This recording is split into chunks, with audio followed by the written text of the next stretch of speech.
But you yada over the best part.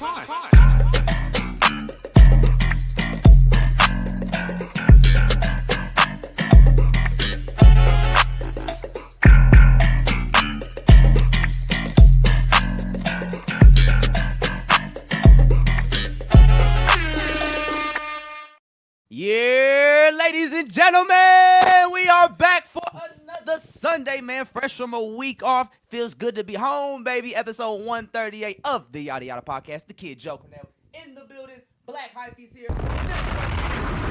The podcast MVP, Sebastian, is in the building. Yes. So today's episode, just me and Alex on the mic, but we do have Nelson here. He will voice his opinions. If he has anything he wants to say, I'll repeat them back to y'all, and we'll make sure we keep the conversation going. But now, we had a big weekend. Let's just take it from the top. How was everyone's weekend so far? It was a pretty good weekend. We had First Friday in the city celebrating Hispanic Heritage Month from May Mob. Yeah, shout out all the guys. Fucking Ant put out some pieces. FK. Dink. Millie. Yep. Max Millie. Yep. Shout out all the guys. Y'all did great. Beautiful designs. The fucking Chiefs lost, though. That was bittersweet. And they were in Brazil on Hispanic Heritage Month, and they lost. So that's kind of disappointing on their end. But, you know, hey, it's the Chiefs. It's the first game. I don't hold it against them. Hey, listen. Y'all give me a lot of shit about my fandom to the Chiefs, but I never doubt them out until that clock says 0. It's Patrick Mahomes. It's the Chiefs. I always believe in them. Even if I'm not, like, actively watching the games, I always believe the Chiefs will win every game. Man, you only started watching because Taylor. Let's not do that. Come on. Let's not do that. I was there. Come on. I was there in 2003 when the Chiefs went 9-0 in their first 9 games and lost to the Bengals. Shout out to Priest Holmes, man. 31 touchdowns that season. 27 actually. Hey, we love 27 we love actually. Priest Holmes. We do.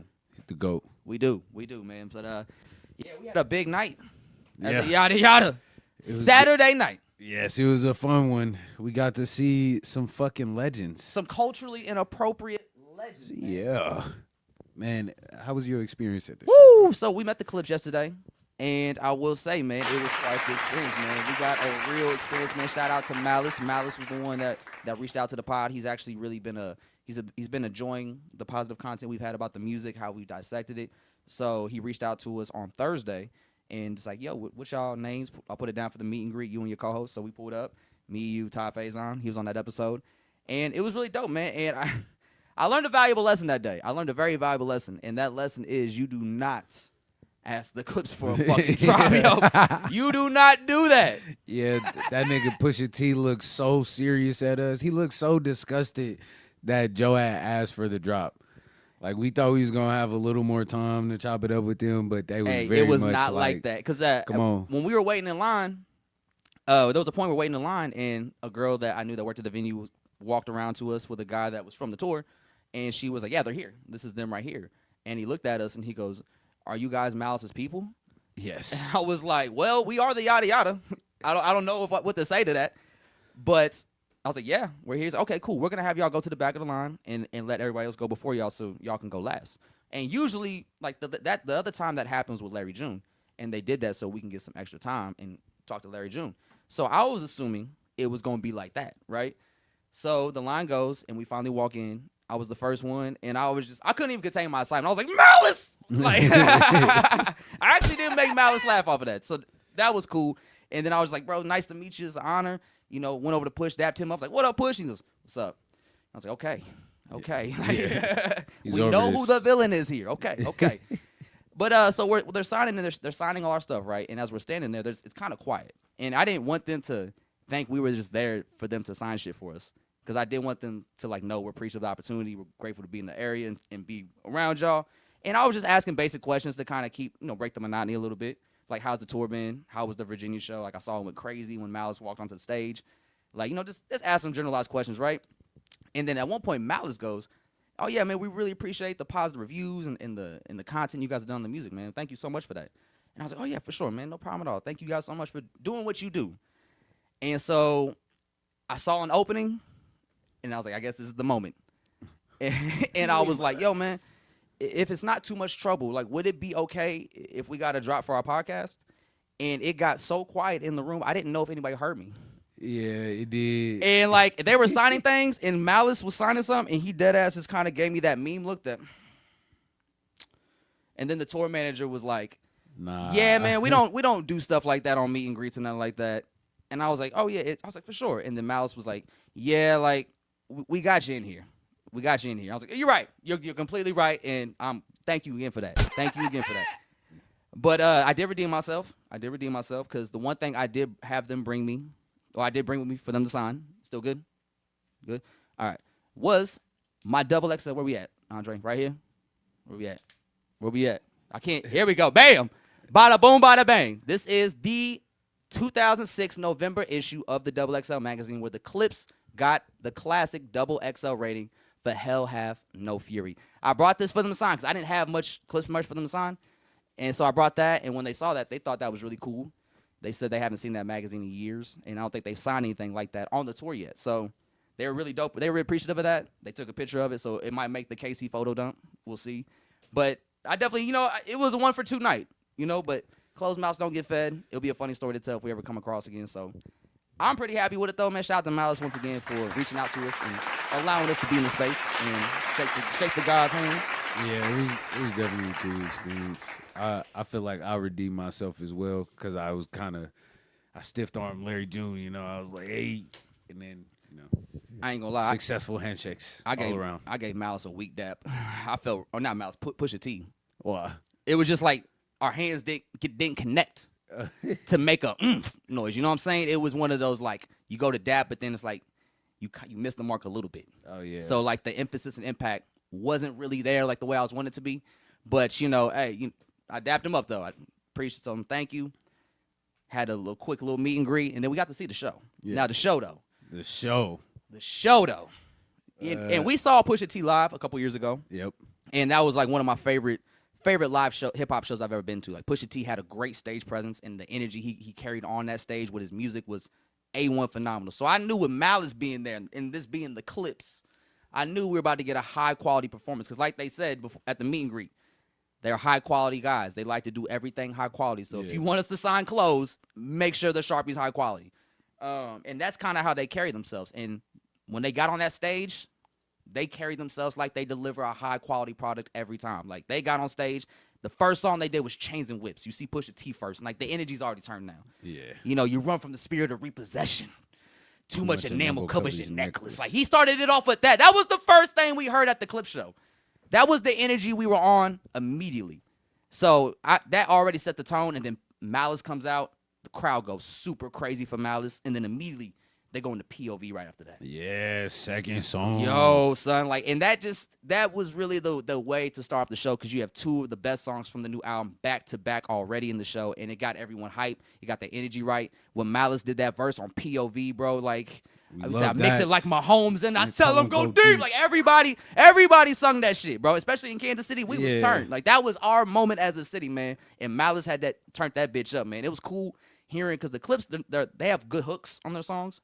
But they also have very memorable verses. Yeah. And that was one of the coolest things about the show was hearing the Clips perform these songs like POV, Chains and Whips, Virginia, Popular Demand, being in a room full of people that are diehard Clips fans and hearing us all rap these verses bar for bar and then hearing those big moments in these verses where I was the only one to walk away and really be free. We all, you hear everyone say that shit. You say, did it for the money. That's the devil in me. Had to hide it from the church. That's the Jekyll in me. Like, hearing everybody say those parts was amazing, man.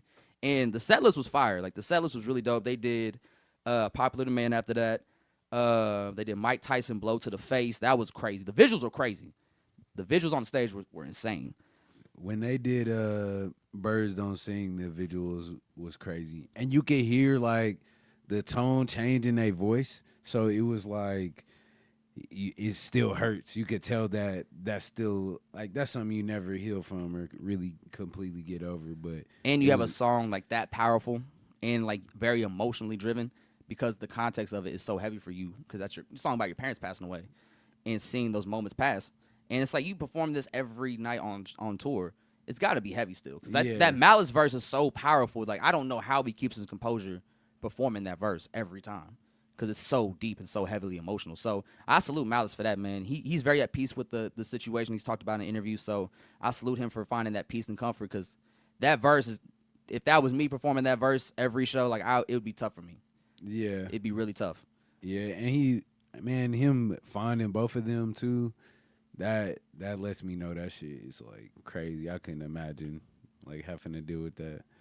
But man, it was a great show. They kind of did that song like where I thought it would be at. That's definitely more of a deep cut. They start the album with it, but you can't start the show with it. You gotta you gotta give us something and else. I think it's great that they had that. That was technically like the last song before the encore performance. So that's how they ended the original set. Then they came back out for the encore. They did Goddamn. They did Virginia, and they ended it with So Far Ahead. Man, Virginia, that was probably my favorite performance of the night. Like I love that fucking record. And seeing Malice and Pusha T perform that record together finally as the Clips after 15 years away, like that was a beautiful moment. And one of my favorite, like that was probably the highlight for me as a fan of the Clips. Like that's the moment I was waiting for. Man, honestly, they got my moments out early because I definitely was like ready to rap Malice verse on POV with him. Right, and like, the second song too. Like we get right to it, straight to it. But I definitely love how they ended the show like that. Was it 4 songs? 3. Yeah. Well, I'm including Birds Don't Sing. Yeah, Birds Don't Sing. Yeah. So I that was a beautiful stretch. They ended it strong. My drunk ass like found you. Yeah. As they was going on, and then I started just like preaching to Ty. But Ty really a true fan. He was rapping that shit word for word, like the last 20 minutes of the set. But no, I had a good time. Shout out Made Mob. They brought us there. We got me 2 lit fucking Voo is that ranch water. Voo will do that to you, man. You gotta be careful around Voo, man. Goddamn. Hey, when you drinking with the Made Mob guys, you gotta be careful. Yeah, they always have a good time. I'm about to retire. Hey, I will say, when they did Mr. Me Too, it was really dope because what they did was like whenever Pusha T or Malice were rapping their verse, they would turn their back to the crowd and face the cameraman who was behind them. Yep. And on the screens, it would show you what the cameraman sees, and it's just Pusha T or Malice rapping to the camera. And as they're doing that, like the screen is changing different colors, like it did in the Mr. Me Too video. And it'd show people in the crowd trying to rap the lyrics and shit. Like it was really dope. Every song had a really great visual that just enhanced the experience of seeing the performance itself. So the music's already great.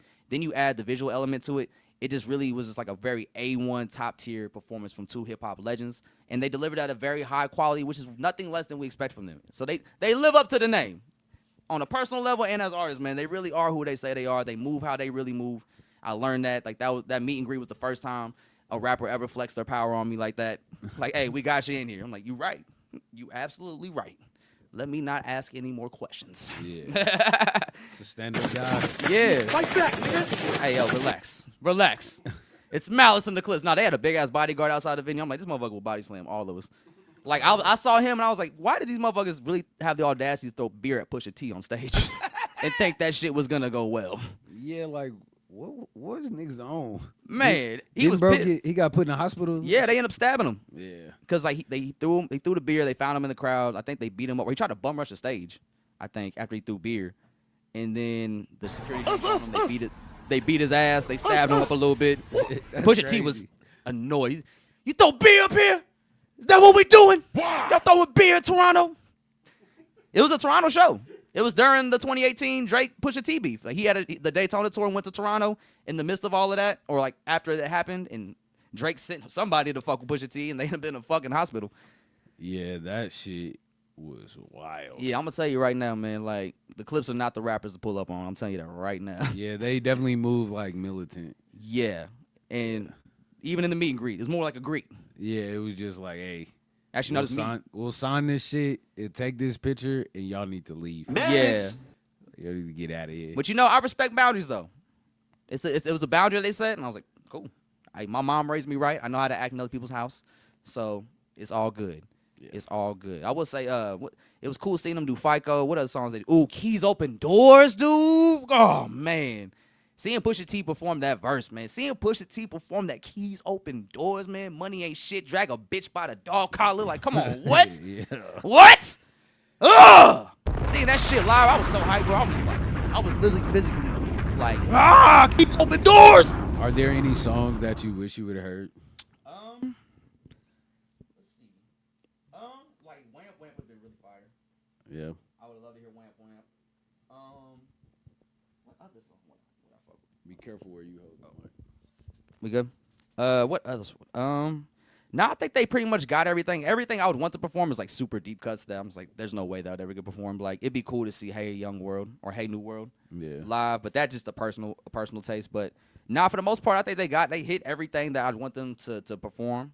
It was a great performance. Like it's amazing to see two legends on stage 15 years later doing it at a high level, raising the bar every time they drop, man. It was beautiful, and I'm glad they reached out to us, allowed us to meet them, shake their hands, and thank them for their contributions to the culture and what they do for it. So it was just all around great moment for us, man. So salute to the Clips. Shout out to the Yadda Yadda. We did that. We met the Clips. Yeah. Pretty legendary link-up pictures coming soon. Yeah, it was pretty nice. It was pretty sick. So yeah, that was really dope, man. Also another busy weekend because we had new music from Drake. Oh. The Iceman. I ain't gonna lie to you. I ain't even listened to that shit. And you know what? I'm going to be real with you, too. There's nothing you're missing. Let me see. There's nothing you're missing. So Thursday night, Drake launched the 3rd episode of Iceman. And in that video, he premiered 3 new songs. One of them was with Yeet. There was another one, Party Next Door and Cash Cobain. And then there was a solo Drake song. And I'm going to be real with you. All 3 of them were ass. It was a 3-pack of ass. Sebastian, have you heard the 3 songs? And Sebastian is the Drake fan on the pod. He has not heard them. I'm putting that on you, Sebastian. And you know, it's just more Drake trying to adapt to the younger sound. Like the Yeet song that he did, it sounded like a Yeet song that Drake was trying to rap on, like Yeet. And the thing about the solo Drake song is it starts off, the first part of it starts off, and it feels like a timestamp record. Very introspective, very personal. Drake's rapping really well. And then midway through that part, it just switches up the beat and it gets more hype all of a sudden. And it sounded like ass. It sounded like dog shit. And if he would have just stuck to the first part of the song, that would have been the most exciting song he's put out for the whole rollout. But he cut it in half. It was like you were getting like one of those Do Not Disturb kind of records, right? Damn. And then it cut off midway to turn into some hype shit that just sounded terrible. And I just think right now Drake's in the area where he's just creatively bankrupt. Like he has no creativity. He doesn't have any creative juice going on for him right now. He has no momentum. Everything he's thrown out to us so far, he's thrown out 5 records so far. None of them are stuck. When's the last time this happened to Drake? When's the last time we've been in a position where we say, yeah, Drake dropped 5 songs and none of them stuck? Are any of the songs out on streaming? I don't believe so. I think they're just on YouTube right now. Ain't it just the one? No, it's 2. It's the one with Central C, which one? And then what did I miss? Yes. Yeah. So I would say the Cash Cobain. Oh, was that a remix? Okay, so the Cash Cobain Party Next Door Drake song was a remix. Yeah. Okay, so he dropped 2 original songs, 1 remix. Okay, the Cash Cobain song was just whatever. The Yeet one was just really bad. And Drake fucking up the last solo record he put out. The first part was really the one. The first part was the one, and that would have been a big moment for him if he just didn't try to fuck it up by switching the beat up. He switched it up 2 more times after that, too. So Drake just seems like he's all over the place, and he's really scattered. He doesn't make the right moves. The songs aren't doing great. The album's not looking very good. And honestly, after Drake dropped that 3-pack, this was the first time I started seeing people in the Drake fandom and Drake community be honest and say, yeah, maybe we should admit these aren't good songs. Damn. The Drake fans was like, yo, this bad. Yeah, the Owl community that I see on Twitter, it'll hit my algorithm every now and then. And the last few times I've seen it on my timeline, it's people in that community saying, yeah, these songs aren't good, and I think it's okay for us to say that out loud without offending anybody. And I was like, ooh, Casanat said it was ass. Damn. Yeah, so it's like everybody that was still in Drake's corner is kind of starting to like leave his corner and start to be more honest with him about how they really feel about what he's been dropping. And it just hasn't been good music. Like nothing What Did I Miss is probably the best moment from the album so far, but that obviously didn't last very long. Yeah, the rollout was seeming cool, but maybe that's like hurting it. Like putting it in these videos. Yeah. Because the videos don't really have anything going. It's just a bunch of like random shots of like scenes. It's like he's trying to be Frank Ocean. Yeah, like very mysterious with his visuals. Yeah. Like he building the staircase type shit. Yeah, but it's like, I don't know. He has Pinocchios in there, and people are assuming that's like a shot at Kendrick Lamar for some reason. Like, it's just a very weird rollout, and I just feel like Drake is trying to come off as artistic, but he doesn't have anything to really offer, so it's just very vague artistry. It's like shallow. Yeah. Shallow art. Yeah, and that's just that's a good way to sum up Drake, I think, post Scorpions. It's very shallow art. What do you want to say, Andre? The Dark Lane demo I tapes. did yes. like those. Andre that brought up Dark project. Lane demo tapes, and I will say that was a great one. I love that album. I used to run that shit all the time at the shop. That one, the one with Giveon. Yeah. It's like he's in front of the safe. The beginning is he's in front of the Marcy Project. It's when to say when. Yeah. Like Drake was going crazy on Dark Lane demo tapes. Yeah, but that was also a Lucy project. A bunch of like songs that got leaked and whatnot over the years that he finally put out on the project. So he knows how to treat his losers. Yeah. What's going on? Yeah, what's going on with these songs, man? So, yeah, and I just think Drake's pride is allowing him to move very, very horribly. It's not allowing him to be honest with himself and move the right way he needs to overcome this obstacle. And the more he denies it, the more he fights it and rebels against that, the worse it's going to get for him. Like, his pride is literally going to be his downfall. And we're seeing it happen in real time. What do you think the consequence for like Drake's like current state is? The consequence? Like, for his career, yeah. Like, It's just do you really think he's gonna like? He's still good overseas. Like, people still spin his shit. Yeah, overseas is always going to be a great bag, especially if you're a legacy act. You saying like the artistic integrity is just dissipating? Yeah, and with Drake, it's like the more you try to tell us this shit doesn't mean anything to you, the more it's going to show in your music that it doesn't mean anything to you. yeah. Women still rock with him though. Andre said women still rock with him, and that's true. Like, women are always going to rock with Drake because Drake has numerous records, especially from his previous past catalog, that are amazing songs for women. But I think the current day and age Drake, I don't think his music's really trying to appeal to women like that. I think he's trying to appeal more to like the Aiden Ross kind of demographic. This incel, weird, borderline Nazi territory. Like, and that's why it's weird. 'Cause like, Drake's moving weird, okay? And then we can kind of use this as a segue unless there's something you want to add. Nah, I don't really got nothing else to say about Okay. Drake. Okay. And so outside of that, I think this also plays into a factor of like Drake just moving terribly, right? So Drake recently did an interview with Bobby Altoff, the white girl. Remember her? I know you're talking about. Yeah. So he did an She interview. retired. She was supposed to retire, but you know, when white women are in distress, somebody's always down to save them. So Drake saved her, Goddamn. gave her Message. another lob. Shout out to Like, she Joe, said she was Corner quitting. Joe. She said she was quitting podcasting. She announced it. Joe Budden was like, "Don't quit, Bobby. Let me talk to me. We'll get you back on your feet." I'm like, why is Joe Budden offering to help Bobby Altoff, for one?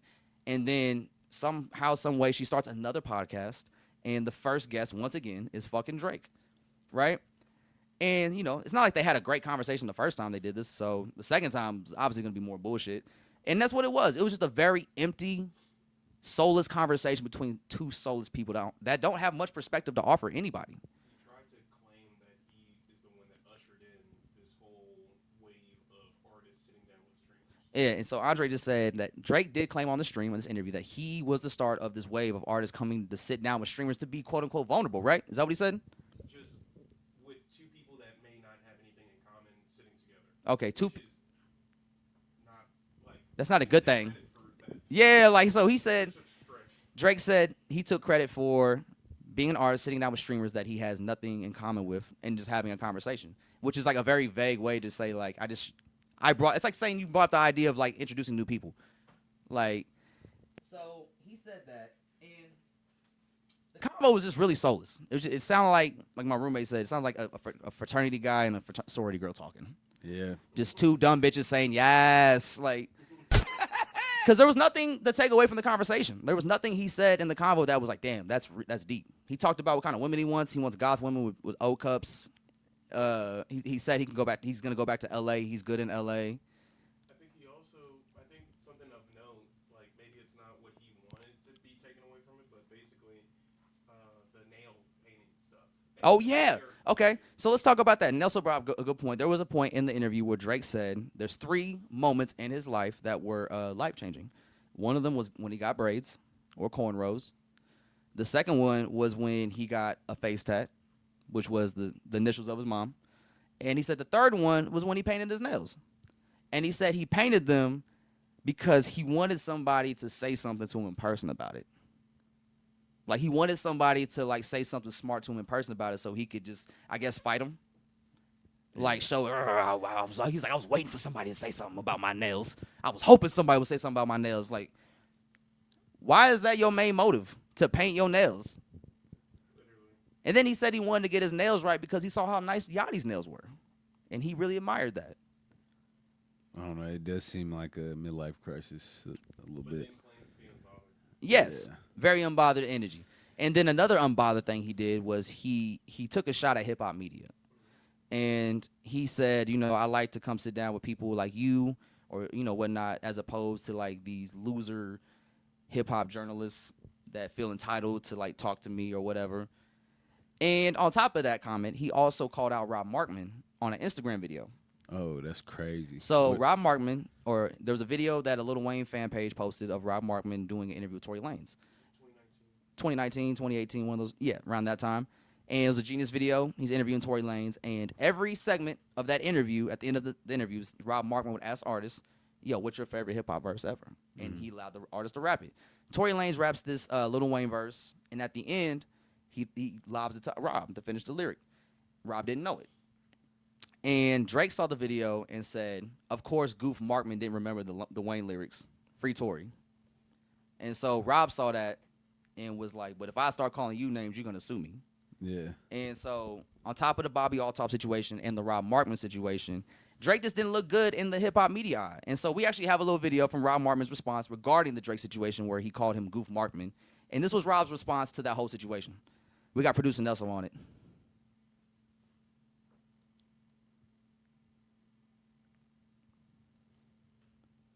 See where we at with it. Because he might sue. Can't call no names. But I got to watch what I say because he might sue. Can't call no names. Just saying. So, but I dropped my response because it's all jokes, right? Then you know what happens after that. It becomes a story. So here's my thing. And anybody who watches me know, I also know there's a lot of new eyeballs on this, but whoever watches me know, I'm not really about disrespect. I may say I don't like a song. I may say I don't like a line. I may say, you won or you lost the battle. I may say I don't agree with the lawsuit, but it's never coming from a place of disrespect. I don't do personal attacks. I don't call anybody out their name. We all here just talking music. We talking hip hop. I just call it like I said. I also keep it all about the music. So all that abs, braids, family court, all that stuff, like I stay away from it. If it's not like directly involved with the music, I tend to stay away. And I never lied to y'all one time. Y'all may not agree with my opinion, but when it comes to facts, I don't lie. Never lied to y'all. 21 years in this thing, never lied to the people not once. So here's my thing. I know the storyline's going to attract a new energy, new viewers, just a whole lot of new whatever, right? So what I'm doing. But for me, nothing changes. A great writer once wrote, gotta know yourself. And I know myself, man. After this, I'm not coming on here with no axe to grind or just being disrespectful, because that's not me. But this hip hop thing, this dedication to telling our stories the right way, the best way we can, yeah, that's me. And we all spend a lot of time online, so we know what happens next, right? There's gonna be a lot of fan accounts, a lot of bots, a lot of negativity, a bunch of lies spread. I could see some stories being planted and all that. That's just the game today. But you're not going to catch me acting out of character. I know who I am. And to the homie, man, I get it. It's a tough time. It's a crazy time. It's a lot of stuff going on. This got to suck. I know. This is not the way. Go ahead. Drop a bomb, Andre. Drop a bomb one time for Rob fucking Markman. Yeah, that was real dope. What a way to handle that. And I saw that response, and I actually DM'd Rob on Instagram about it. I was like, yo, man, I really love the way you handled that, because you really stressed, like, this ain't who I am, and I'm not going to allow you to get me out of character because you feel a way about me or you feel a way about something. And I was like, yo, I really applaud that, because I think we need more of that. And I think, it just shows your testament of your character, because the way everybody in hip-hop media rallied behind Rob during that moment, I really admired that. And I'm glad we all stood our ground on that one line, because that was a line like, yo, you're not going to try to bully Rob because you feel a way about yourself or you feel a way about what he may have said something you didn't like about your music or whatever, but, like, we're not going for no Rob Markman slander. And I really appreciate the way he handled that. He handled very much with class. He didn't let Drake get him out of his element. So I told him that, and he DM'd me back, and he kind of went in more detail about the situation, just like how it started and just some details, but how he handled it and whatnot. And I just salute him for it, man. It was really dope. And he said he did have a conversation. He said in the longer video, but he had a conversation with Drake in the DM shortly after that. Yeah. And he said, we talked about it, and he knows how I feel. And he said, I know what the real issue is, but, I'll see how he plays it going forward. And, yeah, I just think we need more of that, man. We need more people to stand up for the hip-hop media, because I know how a lot of people feel, especially artists feel about hip-hop media in general. But, it is an important part of the ecosystem. Everything feeds into itself. If you want hip-hop to thrive, hip-hop media's got to thrive with it. Producers got to thrive with hip-hop. Artists got to thrive with hip-hop. It's a continuous cycle that we all feed into to help keep this thing going. So I don't think it's cool for us to just downplay hip-hop media or what their role is. And Elliot Wilson had a great rant about this regarding the Bobby Altop Drake interview. And it's probably his best rant to date. He was just like, yeah, man, I told y'all this. I told y'all this was going to happen, and that's why I fight so hard for it. And I look crazy in real time, but this is why I do it. So we have journalistic integrity when it comes to the hip-hop media space, and that we bring value to the space, and the artists see that. Yeah. And that's what I fight for. And I was like, you know what, Elliot Wilson, you're right, man. I fuck with that. And I think, yeah, we just need more of that. And it's good to see everybody show that camaraderie by rallying around Rob in that moment. And Rob handled it really well. And Rob always does. And this isn't the first time Drake has done this shit to Rob either. It seems like everybody's just kind of taking pride in hip hop more, and just like trying to honor what we have and respecting what we have. Yeah. And yeah, it's cool to see that. It is. It seems like it's charged again. And people are proud to be in hip hop. Yeah. And there's actually like a standard being set, lines are being drawn. Like you can't you're not disrespecting Rob Markman. Like that, we're not going for that. It's like the people taking it back, you know? Yeah. And so it's been great to see, man. So salute to Rob Markman for doing that, man. Because some reason he keeps getting in these weird situations with Drake, where Drake will just throw shots at him for no reason. And it just like, why are you bothering Rob? Like, if you remember the famous Joe Budden pool party where Drake was like in the comments of the live and he was like, yo, play Story of a Adidon. I bet Rob Markman's the only one that knows the lyrics. And it's like, why'd you just throw Rob Markman under the bus like that? It's hella random. Yeah. It's like he got a crush or something. Yeah, and I know during the beef last year, Rob had a video where he said somebody from Drake's camp approached Rob and was like, hey, man, like, why don't you show some love to the boy a little bit more, man? Like, we'll look out for you. Like, we'll clear the copyrights for your video so you can play the music on there and not get copyright striked and all that. Like, we'll look out for you. And Rob talked about that. He's like, all I talk about is the music, man. Like, I'm not here to pick sides. I'm here to tell you how I feel about the music. And if the music's good, it's good. And if it's not, I'll tell you that. But it's nothing personal. Yeah. And that's why Drake doing what he's doing to Rob just looks goofy. Yeah, because it's not he not doing anything from a place of disrespect. It never has. Like, when it comes to journalistic integrity, it doesn't get much better than Rob Markman, especially in hip hop for as long as he's been doing it, 21 years, he said. He's done it at many different media levels, and it doesn't get more legit than Rob Markman, man. And salute to Rob Markman, what he's doing. It's really inspirational seeing somebody like Rob Markman start his YouTube journey and from the bottom. And he talked about that. He's like, yeah, I'm Rob Markman. I've been doing this for a long time, but, you know, like, this is the new wave. I had to adapt, and I'm building from the ground up, and this is what we on. Yeah. And I admire that. I admire somebody of his stature being like, yeah, I'm humble enough to like start over at the bottom and just work shit up from there. And that's what he's doing with his YouTube channel. So I salute him for that. Yeah, he's gonna be all right. He's doing all the right things. It's definitely, you know, weird to see people hate like that, because it's like people just really want to be a part of some shit, and sometimes they don't know how to ask the right way. I mean, and sometimes people just can't take honesty. Like, if somebody don't like your shit or somebody don't want to have you a part of something, they don't have to. That's right. And no one is entitled to your time, like, and vice versa. So it's like, you can't be too mad. You could be upset. Everyone's gonna have feelings and emotions, but you can't be too mad. Message.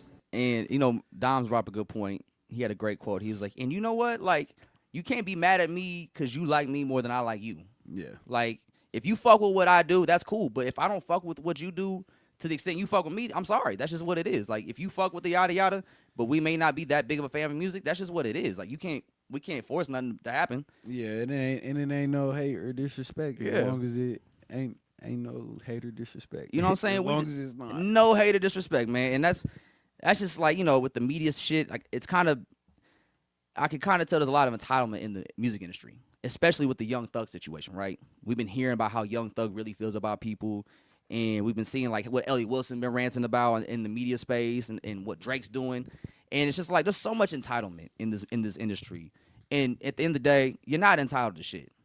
Like, we went to the meet and greet last night for the Clips. I asked for a drop. They told me no. Yeah. And Malice fucks with us, and he said that. He's like, oh, I fuck with you. Thanks for the positive reviews. I fuck with what y'all do. And so he does fuck with us, but not to that extent. Yeah. And that's we weren't entitled to that. I asked, he said no, and we moved on. We didn't start pissing about it. Yeah.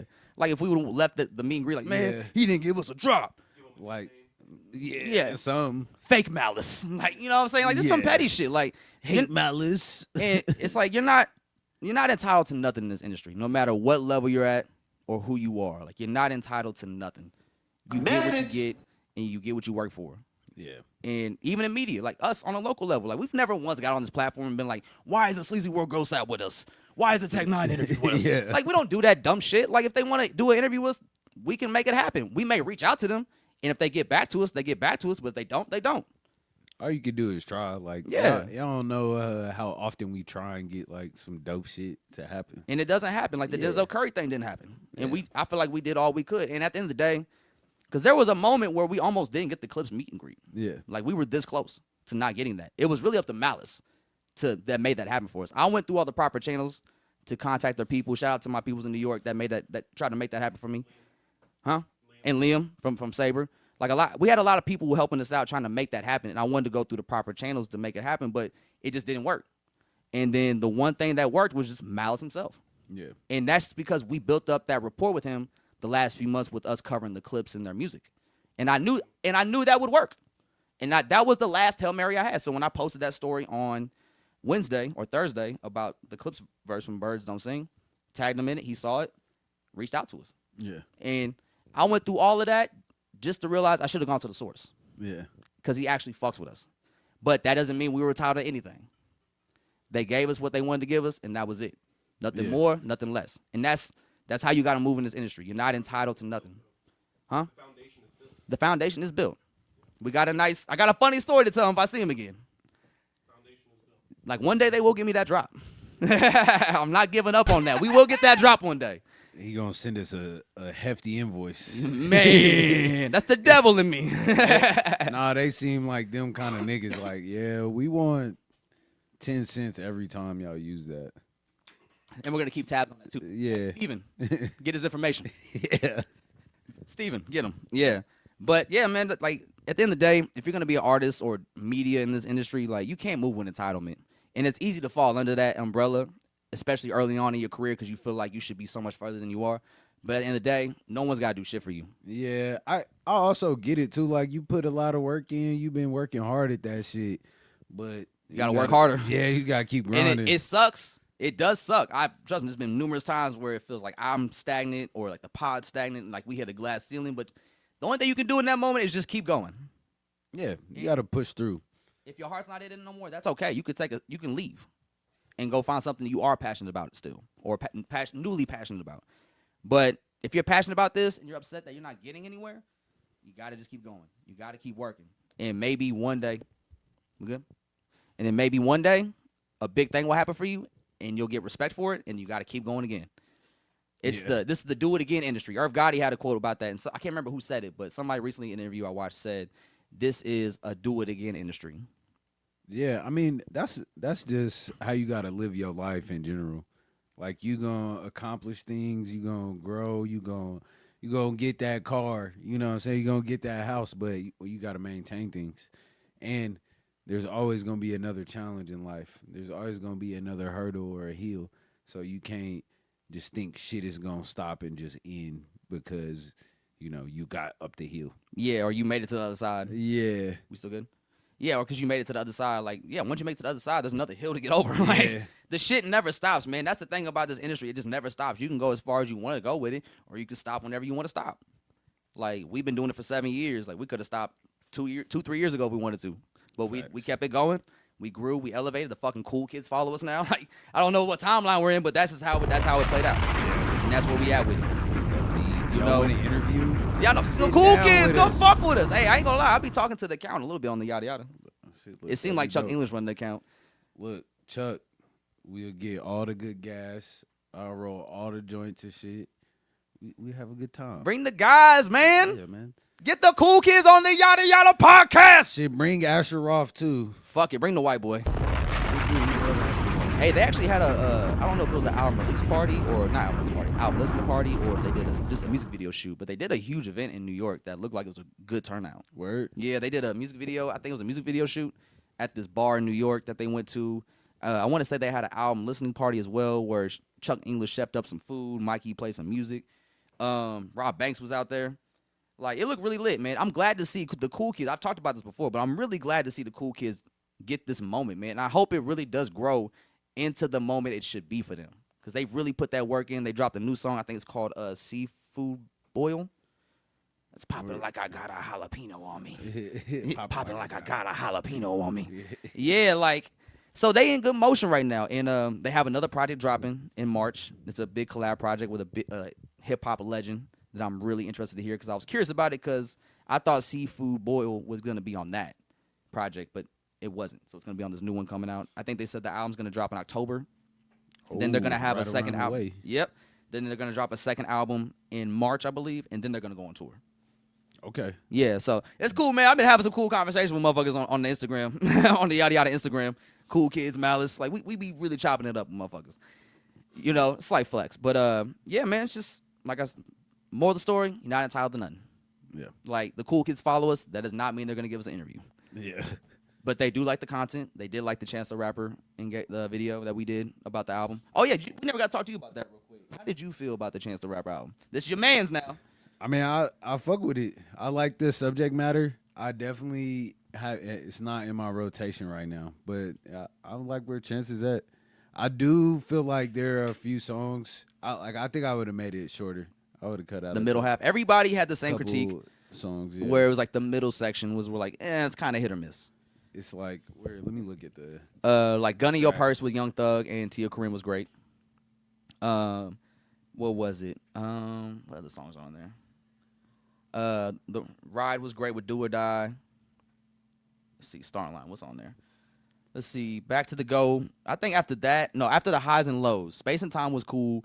I think I Could Do Without Link Me in the Future. Gun in Your Purse was dope. Tree is okay. I like Tree in context on the album. Mm-hmm. Like when Tree plays, I'm like, oh, I'm excited to hear this. And Yeah. then, I don't know. I gotta run it again though, cause it's been like I listened to it when it came out. But Yeah. I don't know. I definitely like that. It feels more like a traditional backpack album, and the subject matter is cool. Yeah. So I like that we getting all of these albums like that. You listen to the new Joey Badass album? You know, I did. Actually, I'm glad you brought that up. What you think about that? I'm gonna be real with you, man. You don't like it? I think this is his worst album to date. And I say that because it sounds inspired to me. And when I listen to Joey Badass rap, I think I just uninspired. So when I listen to Joey Badass, I think maybe I want him to just be a little more have more depth as a person, as an artist. But when I listen to him rap these days, it just sounds like a self-help person rapping to you. A self-motivator or self-inspiration kind of person. Or what's the affirmation rapper? That's the term I'm looking for. Which is not a bad thing. I like affirmations. I like when people speak about good shit. But I just think for Joey's talent level, I don't feel like he goes deep enough on his concepts and these ideas he has. And so I think vocally or lyrically, we just get very surface level raps. Self-help raps. Very surface level self-help raps. And I want more for Joey. And it's like this album just didn't seem like it had a clear-cut direction. And I thought with the beef, he would be very more focused, more locked in. And then the album comes out. It was a delay in it that was weird. He said he was going to leak it. Nothing ever happened. Then randomly, the album got a new date.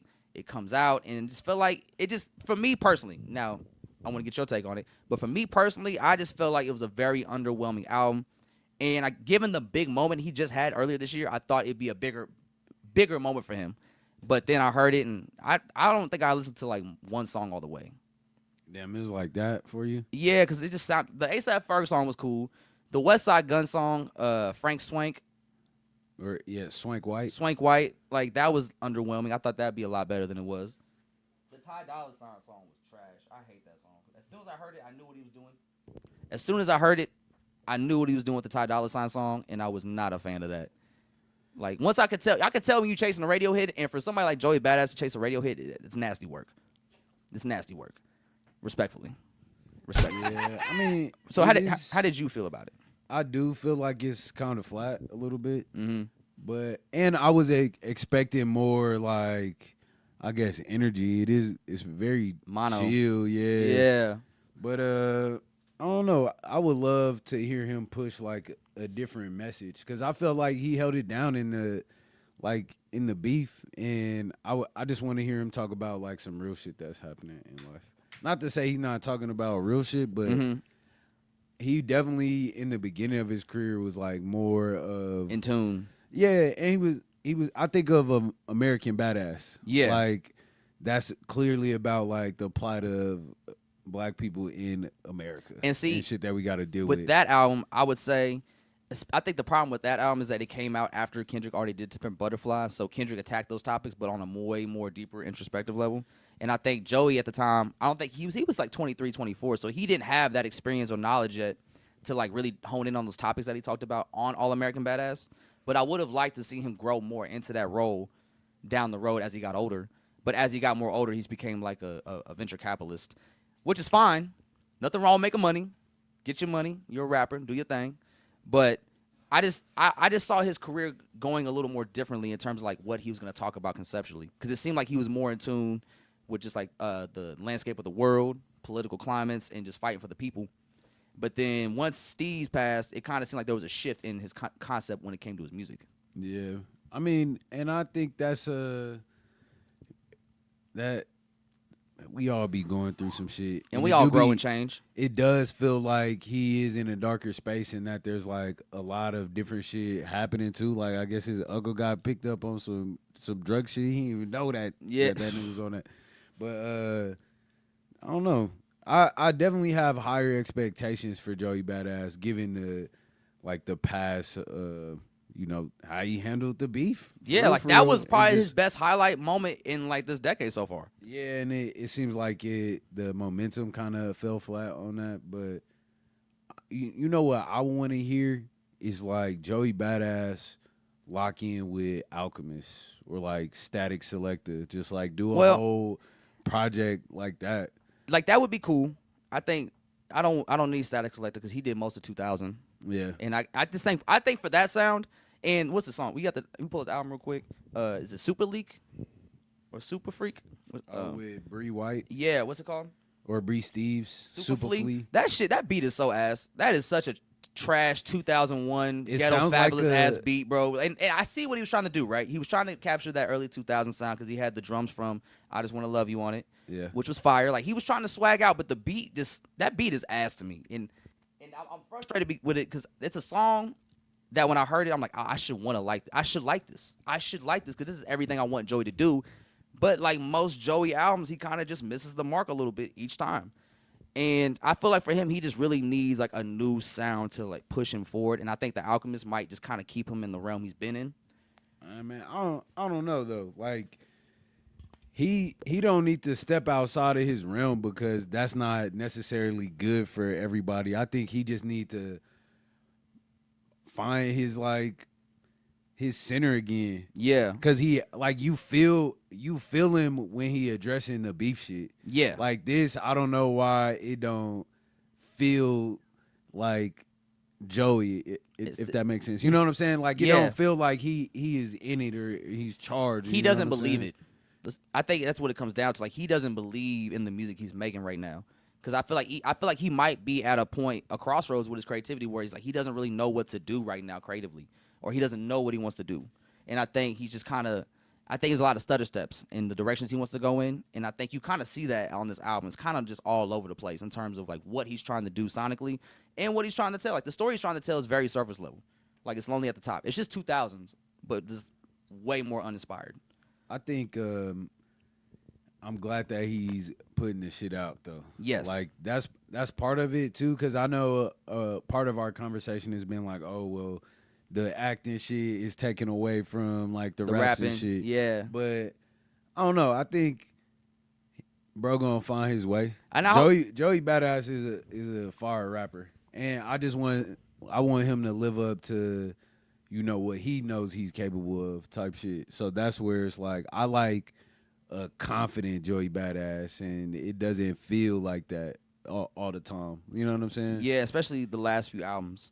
But I think, you know, I don't hate, like I said, when the Joey Badass beat first popped off, I don't hate Joey's badass music, but I think I'll hold him to a maybe a little too high of a standard. And I think that's where my frustration comes in with Joey Badass as an artist in the last few years.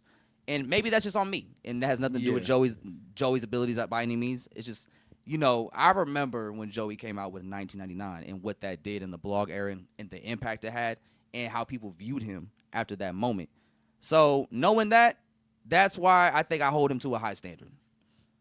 But I mean, a lot of life is happening to him too. You know what I'm saying? yeah, I think one thing that I hate to compare him to like Rocky, but one thing I can say is that Joey has been at least consistent with like being in the eye. Yeah, putting shit out, putting music out, and that's like, you know, that's not hard.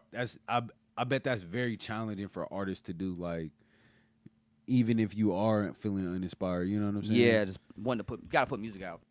Yeah, but I don't know. But speaking of putting music out, man, Young Thug actually dropped his first, I think, second solo song of Elite. Yeah, that 5-minute song. Yeah. That's not real. Oh, that's a leak. It's a leak. Okay, so our producer Nelson said that's a leak, but you know, I gotta say, it wasn't the worst song. It wasn't the worst song. God, bro. All right, Nelson. But like, it's just Thug is in a very interesting situation, right? And so, as we've all been aware, a bunch of phone calls have been leaking from Young Thug's time in prison, and we actually got a clip that I want producer Nelson to pull up for us. It's about Young Thug on this new interview. He did an interview with Perspectives, aka Big Bank's podcast from Atlanta. And let me see, what clip is this, Andre? The first one. Which one is that? Where he responds to the leaking. Yes. So this is the one I want to pay attention to, because when you listen to the leaks, right? The leaks have been coming out the last few weeks, and they haven't been doing a good job of making Young Thug look good in the light. Because it's Young Thug talking shit about everybody, like everybody, anybody you could think of. But to his credit, like, if somebody's text message got leaked, somebody's group chat got leaked, you know. Now, granted, these weren't even leaked. to the public. These weren't leaked. So in Georgia, you can request these audio files. It's public information. It's public access records. That nigga is on papers. Yes, and it was recorded. It was a recorded jail call. Yeah, And they that's tell it. you these will be recorded. And in Georgia, you can just request these files if they're accessible to the public, and these are accessible to the public. And like, you gotta know, like, if you beat a Rico, or if you was in the situation that you in, niggas is gonna be looking for you to say some bullshit. And niggas, that was already speculation that you was on this. Somebody just went and did found the documents, found receipts. What? What about Gunna's calls, though? Well, we're gonna see Gunna. He's gonna talk about Gunna. But his phone calls, why aren't they getting leaked? I mean, I think I don't know why. that he was already like a known snitch. I feel like. Because there's you could re-say this. There's a call, apparently, that Gunna said he was, like, cupcaking with some girl on the phone. Oh yeah. And basically, like, is begging her not to leave him for another rapper. And he was like, I'll get on the stand tomorrow, basically. Oh yeah. So what Nelson brought up is that there was a call that leaked from Gunna where he was on the phone with a lady, and essentially, and Young Thug talks about this in one of the calls, where he said essentially Gunna signed the plea deal because he wanted to get back home to a girl who was threatening to leave him for another rapper. Oh. And so Gunna was like, I guess this is what Andre Nelson just told us. Man. Apparently Gunna said, I'll take the stand tomorrow. And, you know, one thing led to another, and here we are. But this first clip we're going to show you is from the new interview that Young Thug did with Big Bank on Perspectives Podcast. So listening to where he talks about his time in jail and why he was saying all the things on those phone calls. So here we go. So listening to people tell you like, well, you the wizard. You ain't going to prison. And then you got to understand, man, I was in jail 3 years, bro. Like, I was praying 3 whole years. At some point, I started thinking like the prayers ain't working. You got to understand that too. Like, I'm going through shit every day. I'm looking at my best friend, them do what they do. I'm looking at this. I'm looking at certain shit. And it's making me feel how I'm feeling. Like, I ain't never been a nigga to pillow talk. I ain't never been a nigga to talk about nobody else in my life on the phone with nobody else. I've never been that type of nigga. These last few days, I've been sitting around like, what the fuck was I thinking? Like, what I was doing? I appreciate you saying that. I think I was just so fucked up, and I just felt like it was just over. Like, I'm just sitting in jail 24 hours on 23 and 1. I'm in a cell 23 hours. Like, at this point, I'm just like, man, I don't give a fuck. Life, it ain't what I'm thinking it is. Like, I'm just talking. At this point, I'm just talking. At this point, I'm just holding conversations with my girl. But the crazy part is, all these conversations that I had on the phone, I also had with the same niggas who I was talking about on the phones. So that's why it don't seem weird between me and them. Because I done held these same conversations with Wham. I done held these same conversations with Savage. How I feel about him. How I feel about Wham. How I feel about this. How I feel about every situation. We talk like men. We brothers. We talk. They tell me how they feel about certain things. So we all align. We won. We what we is. But you got to understand, like, my standpoint. I'm locked up. Nigga, I'm on the phone talking to my girl every day. This is the only person I'm talking to on the phone. This is the only person that I can talk to. Like, I can't even talk to my family because they just like. So that's Young Thug explaining his situation, why he was ranting on these phone calls during that time. And I think a really important factor that really did change my perspective about the whole leak call situation and what he's saying in them is the fact that he was on 23-1, which is 23-hour lockdown. You're in solitary confinement for 23 hours a day. You get 1 hour outside. And like I think about when Draco the Ruler was going through his situation in LA, he was in solitary confinement for 2 years. And when he got out of jail, he was moving like Thug. He was very angry at everybody. He was talking shit on everybody. And when I realized he was in solitary confinement for those 2 years he was locked up, I could see why you would feel that way. Like, you're in the hole for 23 hours a day. Like, that's not healthy for you. You're going to have nothing but time to think. And, of course, by the time you get that 1 hour of freedom or you get that one phone call, you're not going to be in the right mind. You've thought about negative shit all day because you're in a hole. For 23 hours. And he was locked. Thug was locked up for 3 years in the hole, 23-1 for 3 years. Like, yeah, you're going to feel like your back's to the wall because you don't have nothing else to do but think. Yeah, that's kind of crazy. That would break the strongest for sure. Yeah, like it don't matter how tough you think you are. You go into that hole for 23-1 for 3 years. You're not gonna be the same person when you leave. What kind of shit was he saying though? So a lot of shit, bro. A lot of shit. So let's think about it. One clip that recently went viral. He talked shit on Andre 3000, and he said Andre 3000 never put nobody on. Oh, I mean, Which that is sound like me talking about Tech Nine like some years ago. Yeah, but it's like when you Tech really Nine ain't saved nobody, but that ain't that nigga job. exactly. And on top of that, Andre 3000 put plenty of people on. That's Future's fucking uncle or his cousin. That's Dungeon Family. Yeah, he was in the dungeon. Yeah, and also on top of that, Andrew Barber, shout out Andrew Barber, Fake Short Drive, pointed out that in the early 2000s, Outkast did have a short-lived record label called, I think, Aquemini Records, and they put out one album. It was Killer Mike's solo debut album. Oh, word? Yeah. Okay. On that's Aquemini fire as Records. fuck. And, you had Rico Wade, the Dungeon Family. So, like, Andre put people on. CeeLo Green, Tyler the Creator. He looked out for Tyler the Creator. He did it. What was that verse he did for Icy Twat's band from Chicago? For I hold this bitch up like Simba. Yeah. Hold down, Like, yeah, he that did shit was that. fire. He did the Frank Ocean. Like, Andre 3000 looked out for people. Yeah. See, yeah, that's he put on a whole region. The South got something to say. It's because of Andre 3000. Like, who does Young Thug think he is bad-mouthing Andre 3000? And the thing is, this is the second time he's done this. I don't know if y'all remember this, but he said this. He said Andre, when he first met him, he said he wasn't a fan of Andre, never ever been. And he was like, Andre he likes to have his ass kissed. He's like, Elton John, he's not like that. He an ass kisser. And so how I took that right is when I heard that quote. He was saying that because when Young Thug met Elton John, they did the Rocket Man remix, right? Yeah. He had to clear that. He met Young Thug, and of course, Elton John's very tapped in with what's going on, and he was like letting Young Thug know, I'm a huge fan of your music. You're very inspirational. Like, I love what you do. Keep doing that. Keep pushing the genre. Keep pushing boundaries and whatnot. And he gave Young Thug his props. And I guess when Young Thug met Andre 3000, it wasn't like that. Like, Andre didn't have that same reaction, and Thug felt like that was disrespect because he's Young Thug. And that's the thing about these phone calls. You definitely hear a lot of ego in Young Thug's voice. Yeah. A lot of, like, I did this for you. I did this for them. I looked out for them. I did this. I did that. Why are they not putting nobody on? Like, there was a call he had about Kendrick. Word. So he wanted Kendrick on the Back in Business or Business Business album that came out when he was in jail that Drake was executive producing. And they reached out to Kendrick for a verse. Kendrick liked a song or two that he wanted to get on. But he was being very hesitant about it because Kendrick, right? Yeah. And so Thug was like talking to his manager about it, and he was like, "Yeah, man, Buddy want to do a record, but like, Buddy, he kind of want to know like how many people gonna be on the album. He don't want to do the features. Gonna be a lot of people on the albums or on the songs and whatnot." And Thug was like, "Man, why does this motherfucker like just not do the record? Like, I'm a superstar. Like, why would you not want to do the record with me? Like, what the fuck's wrong with Buddy? Like, he just make all he goes to the studio, makes all that music, and don't put nobody on his features, nobody on his albums." Yeah. And he was like, "Look at Keem. Like, that shit, Baby Keem ain't shaking nothing. Baby Keem little as hell. Like, he ain't selling no tickets." And then he did all of that just to end it with, "Hope he still do it though." Yeah. Like, yeah, like he's like, "Bro, I can use that. hey, Kendrick the best quote about it was like, man, watch out," because he was like, "Man, Kendrick go to the studio and just record all that music, put nobody on his albums, do no features for nobody. Man, watch out, watch out." That's been we got to get that sound bite. Man, watch out. I will say though, he's very contradicting in his stances because with that same album, or not album, but that same timeline of things with the whole Metro Drake situation.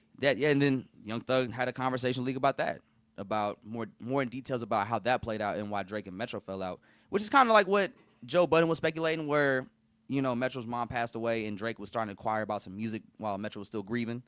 So what happened was, Young Thug said Metro's mom passed, and Drake sent some quote weak ass condolences to Metro, and then like 2 weeks later hit up Metro and was like, yo man, that song with Thug and Travis, like I really like it, I want to get it for my album, like, so send that to me so I can get on it. Metro sent it to him, Drake got on it, sent it back to Metro to clear, and Metro was just straight up like, yeah bro, I don't really like what you did to it, and also I'm just not in the space right now. Yeah. And so Drake felt away, and Young Thug was like, if Drake was a real friend, he would have flew to where Metro was at and been with him by his side after his mom died. Yeah. And it's like, you sound like you just using the fact that you Drake as a weapon now. Yeah. Type shit, right? And he was like, he's like, I don't co-sign, buddy. And then ironically, there was a moment in one of those conversations about Drake that Young Thug said, like, Drake, he different. He don't come from where we come from. He come from Toronto. Like, he don't move the same way we move. Which is, somebody pointed out, which is like, ironically, him saying, he's not like us. Another thing, he said, if it's about music, if it's about helping me, like with petition or whatever, like it's a good look for like keeping black music. We got hella songs in the vault. Yeah. We got to use this song. Yeah. It's just, I guess, because the moment. So there was one of those. Man, there was a funny one on Future, bro. He read Future for filth. So there was a new leak that, damn, there's so many leaks, bro.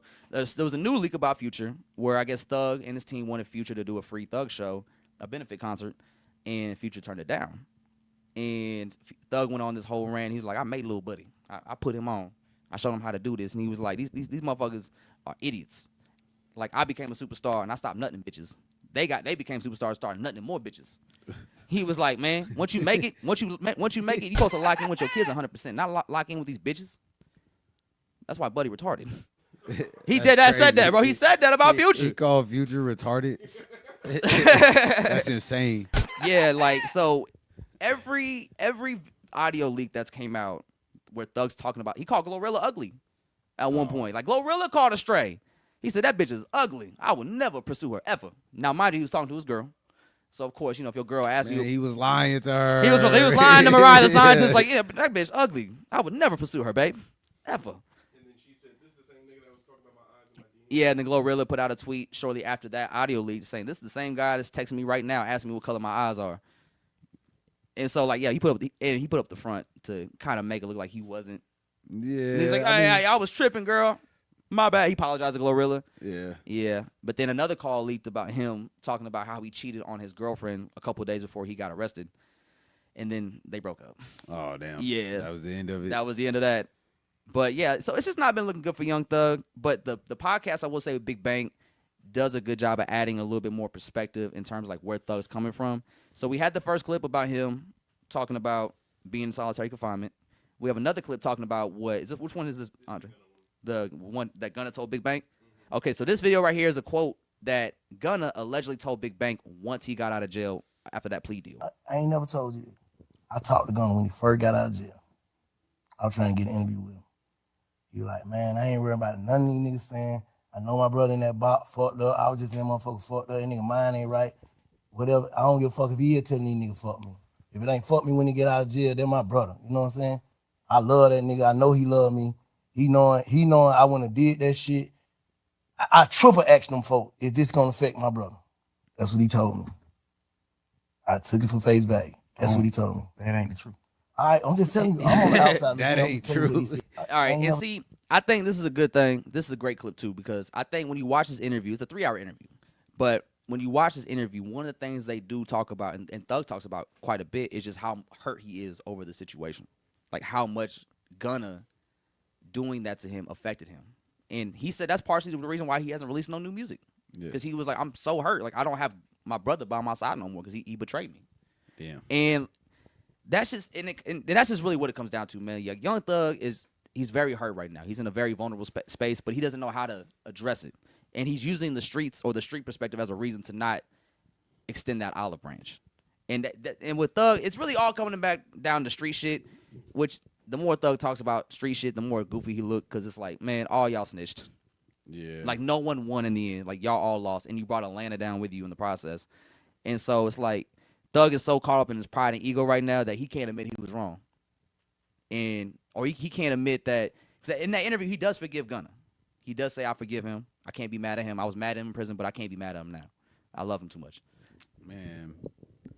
And so there's another clip. I think. Do we have another one, Andre? What's the next one we got? We have quite a few clips from this interview. Oh no, not that one. Yeah, that's a great one. So this one is about what he said. What's the one about?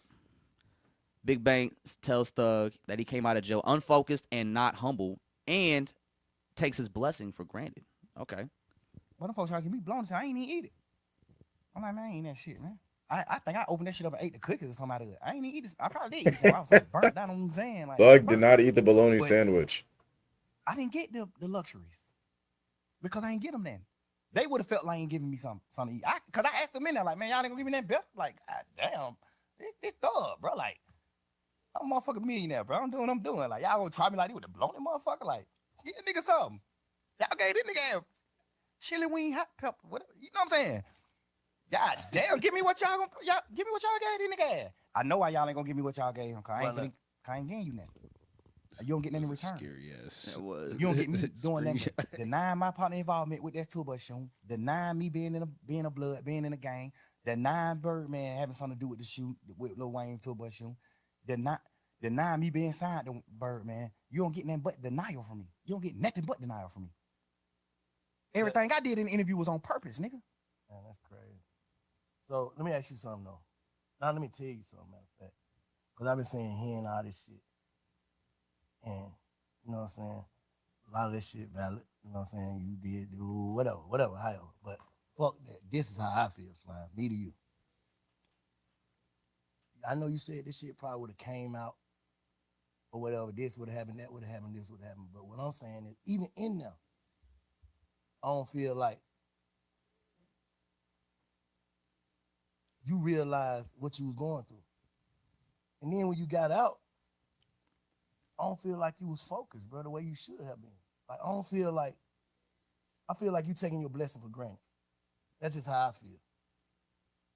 Like, I ain't here to condemn or goddamn protect. I ain't here to do nothing but get your perspective and feel your energy, bro. So what I'm telling you, and I'm hoping you feel mine, I'm saying, I feel like you probably got out of jail and truly went with the narrative I went with. What was it? Truly humble on the gut. Yes, sir. I don't feel like you came home humble, bro. Enough. And I don't know. I'm just saying, I'm from the sideline. I talked to you when you first got out, first day you got out, you gonna live and call me on through. I was like, what I say? Bro, fuck all that. Get home and get to it. Nothing else. I don't feel like you did. I feel like you came home playing again. I think it's cool that he got people around him like that that's willing to be honest and push him a little bit, because that go a long way. Yeah. Like, not a lot of, you hear how his ego going rampant and shit. Mm-hmm. Why he locked up is like because if you don't have people around you to just call out your bullshit, that shit gets too big. And This shit get in the way. actually salute to Wayno, because Wayno has been covering the situation with the leaks and whatnot. And one of the things he did point out was the fact that no one on these phone calls was giving Thug any pushback. Yeah. He was just saying wild shit on a recorded phone call. Except for Savage, yeah. And Wayno pointed that out. Like, 21 Savage was the only person in those phone calls that actually pushed back on what Thug was saying sometimes. Like, he'd be like, yeah, I don't agree with that, or maybe you shouldn't do that. Like, he was the only one telling Thug, like, no, that's not the smart move. Everyone else just let Thug talk crazy, and as a result, he's in this weird situation with all these leaks phone calls. He is convincing, though. He is super convincing. Like, Thug, yeah. Like, he makes it sound like it's like, yeah, you're right, man. Like, you got a point. Even the lingo he uses, like, man, buddy, and all that. Little buddy, yeah, like little buddy. But yeah, man, and also salute to Big Bang for handling this interview really well. Like, this is probably one of the few times where you don't see a podcaster or somebody in media taking advantage of someone in a vulnerable moment. Yeah. And like you said, it's good the fact that he went to somebody from Atlanta that he knows has a good relationship with and has good intentions with him, and wants to help him out in the situation. He ain't trying to get no clickbaits off of Thug. Like, Thug just, every clip we've seen from this interview is just Thug. It's because of Thug. Yeah. Like, Big Bang didn't do nothing outlandish. He didn't say nothing crazy. He didn't try to provoke Thug. He really was talking to Thug from a perspective of someone that cares about young Thug and his well-being, and just want him to do well. And so I salute the Big Bang for that. We have one more clip, right? So this is a 3-hour interview, and Thug was worked up. So naturally he gonna say some bullshit. There's been some funny quotes. We're not gonna watch too many of them, but this video I just sent Andre. This is one of my favorite moments from this interview, man. What the folks trying to get me blown? I ain't even eat it. Let's see, where's it at? We got Nelson on, producer Nelson on it. Hardest working producer in the game. Yeah, bro. You talking about no telling in your song? You talking about no telling in your song? You talking about street nigga? You talking about stepping on shit? You talking about all type of shit in your music? You standing on street nigga business. You do everything street niggas do. That's a fact. You are portraying a street nigga. If you're not a street nigga, don't portray it. You portraying a street nigga. Street nigga aneurysms. You portray every one of them. Aneurysm.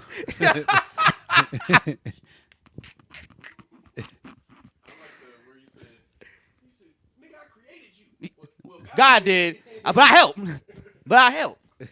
What the fuck? Yeah, I'm pretty sure you meant to say mannerisms, but aneurysms is, Yeah. is just as hilarious, yo.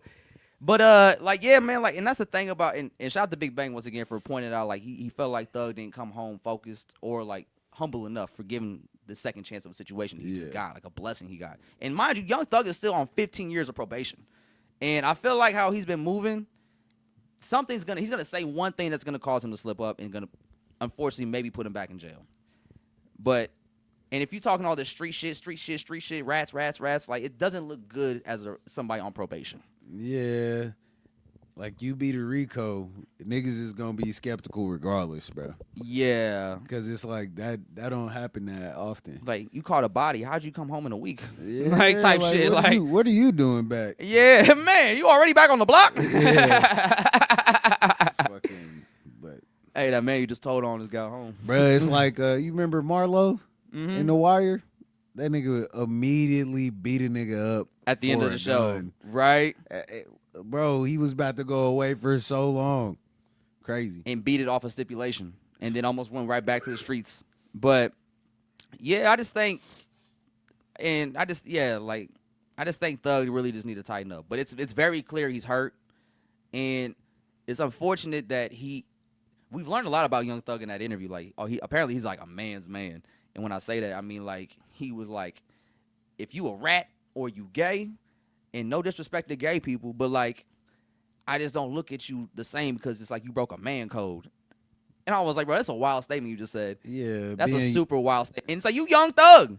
And he, like, appropriated that. Yeah. That culture. Like, hella. Don't act like we wasn't there in 2013, 14. We saw all that shit. We saw the hubby picture with Rich Homie Quan. We saw I Love Sex or I'm Addicted to Sex post that Lil Uzi or Gunna posted.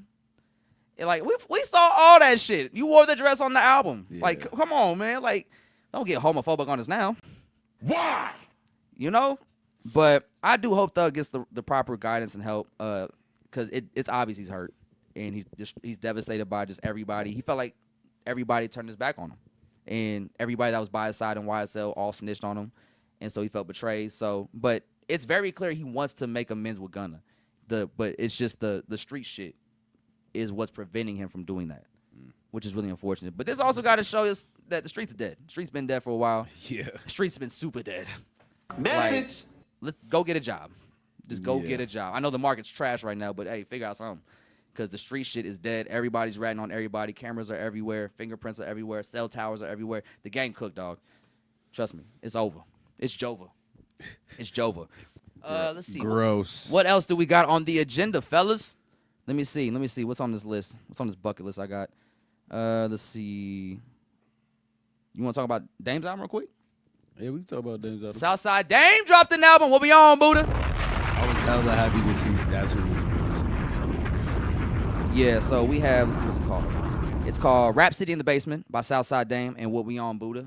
And if you guys don't know, What We On Buddha is like Dame's longtime engineer or producer / engineer. Yeah, he did Southside Superstar. Mm-hmm. He did I want to say he did a couple tracks after that too. Did he do Friends and Family?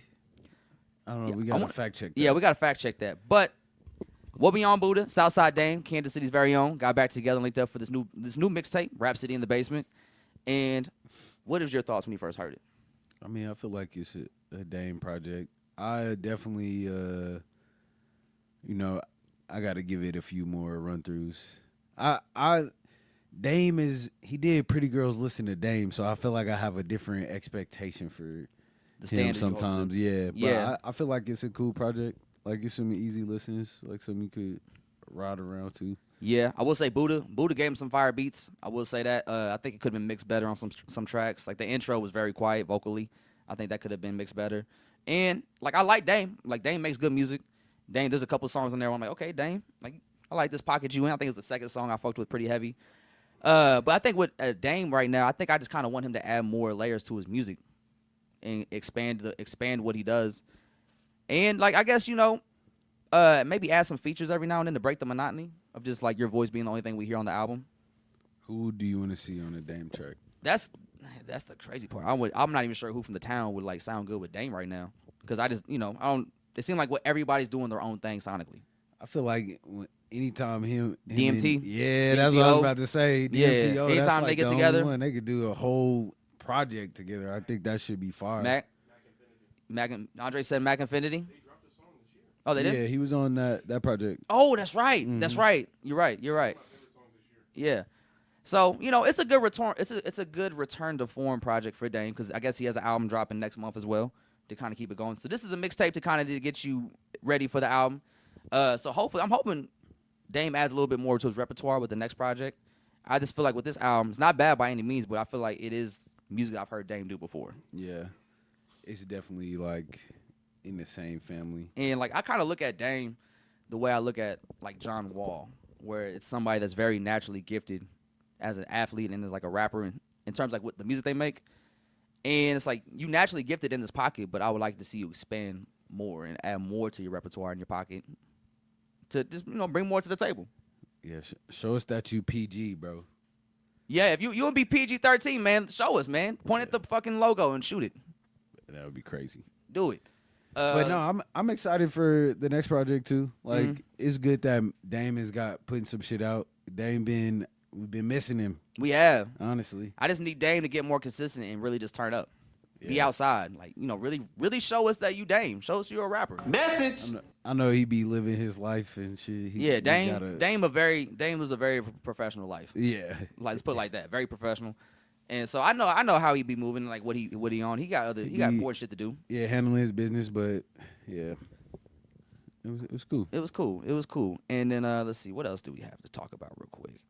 Let's see, we talked about Dame. TC, actually, friend of the pod, No Limit TC's going viral right now. For The singing shit. The security.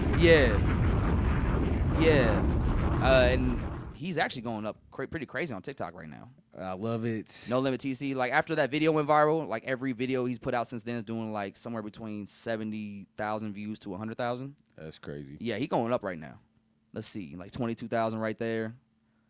45,000, 191,000. Dude, he a funny ass dude. He definitely got that power. Yeah, so we got 100,000 right there. Where we at? We right here with it?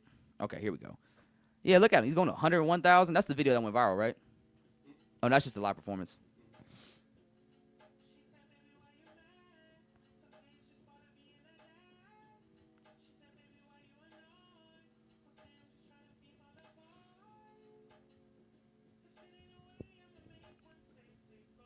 NBA 2K music? What? What that mean, bro? Like, that's kind of a compliment, though. It is cool. Because I love hearing a good song on NBA 2K.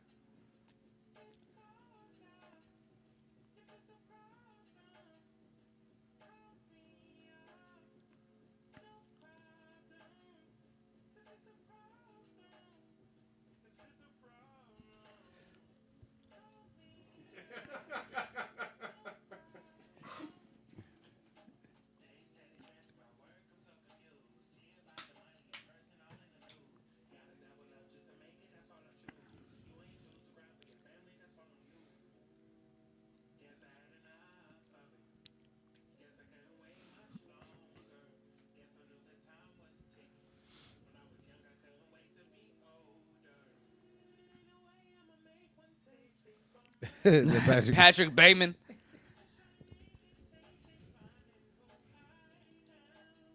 said you're going too far, brother. Sign in before you go any further.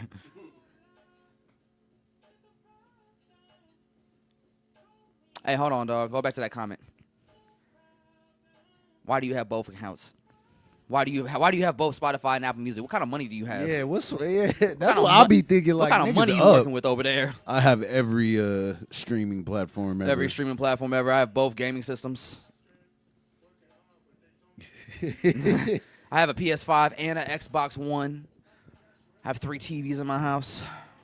Yes, For I live each alone. game. Yeah. Yes, I I live also alone. have the new Switch. Just cause. Yeah, but TC going up right now, man. I He's love like to see a that. baby. He got a baby face.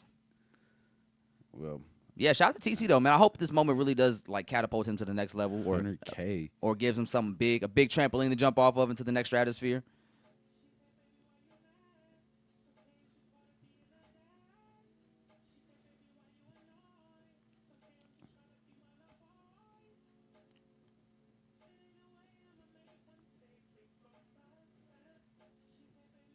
Yeah. Hey, when we had TC on the pod, that was the first song that I said that was a good one. Yeah. That was a good Parental advisory. Hell yeah. Yeah. Come on, man. Shout Called it. out to producer Nelso. He called it. I called it. Actually, in today is actually also an anniversary of 2 big hip hop legends. Yeah. We had today was the day Tupac was shot, and today was also the day Mac Miller passed away. I never realized it was on the same day. Yeah, kind of crazy, ain't it? What's up with this day? Don't take nobody today, guys. Yeah, like it's been good. Like, hey, listen, man, no more good people. Stop taking the good. All good people die, brother. Yeah, there's people that died and never died before. What? There's people living that never lived before. Nah, man. But, R.I.P. Mac, R.I.P. Puck, R.I.P. Mac, R.I.P. Pac, man. R.I.P. Grandma, I love you. R.I.P. Jordan. Man, it's just 2 big voids in hip hop, man, that was taken on the same day. It's kind of surreal. Or at least Pac was shot on this day. But yeah, man, R.I.P. Mac Miller, man, a good light and presence in the hip hop world that we definitely miss. And another anniversary I wanted to talk to you about real quick before we get to this final video and wrap it up. I want to get your thoughts, man, because I just saw recently that the Rodeo anniversary of Travis Scott's album just passed. The 10-year anniversary just passed. I think a couple weeks ago. And that was a very formative album during 2015 for us. It was. So let's just get a little reflection on, like, what did Rodeo mean to you in that moment, and how do you view it in 2025, 10 years later? Shit, what year was that? 2015? 2015.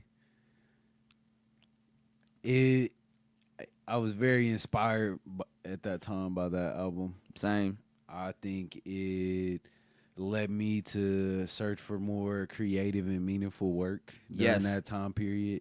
You know, like, I don't eat that same apple pie type shit. And I definitely was like standing at the time because of days before Yeah. just like all of that early shit that he was putting out. So I was real excited at this time. It was a cool time in my life. That was a really dope time, man, especially Yeah. coming off of Days Before Rodeo. Like, the anticipation and excitement and hype around Travis Scott at that point in time was just really at a fun level, because it felt like anything could happen with him. Like, he was at that level where, like, he can go in so many directions with his albums. Like, where does he want to take it? Yeah, no, go ahead. And I'm really glad that he decided to just stick to what he wanted to do. Like, he didn't put out a studio album and went commercial with it. He did what he wanted to do sonically, what he wanted to present the world to. And thankfully, everybody around him was cool with it, trusted his judgment, and it definitely paid off, because it's like there's not really like a single miss on that song when it comes to like its story and its build up. Like, starting off Pornography was really dope, and then going into Oh My This Side, 3500, Wasted, 90210. What's your favorite track? Impossible. Impossible. Like, that one means Impossible does mean a lot to me, especially from 2015. Like, that's been a song that I always will listen to, like, late at night, sometimes throughout the years, just to kind of get some inspiration and motivation for myself. And it's really helped me. It's really helped push me along the way. And so, like, that album, man, during that time, I just loved the energy of Travis Scott. I just loved the fuck you attitude, the rebellion, the raging at his shows. Like, I just loved all of that shit, because we were like 21 at the time. Yeah, we was damn. And I was in Maryville. We was in Maryville, bro. I was definitely on bullshit in 2015, and that was the perfect soundtrack to do it. Like, ask about being in Maryville, bro. I was wilding in 2015, but it was fun though. That was a great, and that I was living how that album felt. Yeah. Like I was drinking every weekend because I was in college, lived in a frat house, other things were flying around. So it's like it just felt like that was my world. And I was very inspired by creatively wise because it felt like a very ambitious album. It does feel lofty, and it's like it gives you that energy to go for it, to just be like, fuck it. Send it. Let's do it. Will he survive? The rodeo. Yeah. I love Nightcrawler. Nightcrawler with Chief Keef and Sway with Lee. Chief Keef and Sway Lee. That's like one of my favorite tracks on that. That is a sleeper on that one. I like, what's the one with Flying High? Oh, Flying High with Toro Amoy. Mm-hmm. Yeah. What else? Drunk with Justin Bieber and Young Thug. Yeah, that one was crazy. I didn't think I heard the leak. And I listened to the leak. Hellas. I remember we played that on the way to Maryville. Yeah. And I was like, yo, you gotta hear this. This is the Call your craziest friend, shit. let's get drunk. Yeah. Call your friend, let's get drunk. The intro with Maria. Call it for Maria. That was a fire intro. Don't look at. Okay, I thought Andre put his head down in disappointment. Pray for Love with The Weeknd. Great fucking song. Like the way Travis Scott and The Weeknd harmonized their vocals together on that middle hook, like we don't wanna pray no more, no, and like The Weeknd's harmonizing under that, beautiful, like real music shit. Piss on Your Grave, the Kanye West song. That shit. Like I like the energy of Piss on Your Grave. Like I kind of wish they would have. Actually, I don't know. He was That one don't need to be on there, honestly. You don't need it. I don't think we need it. It was supposed to be on, what was it? So Help Me God.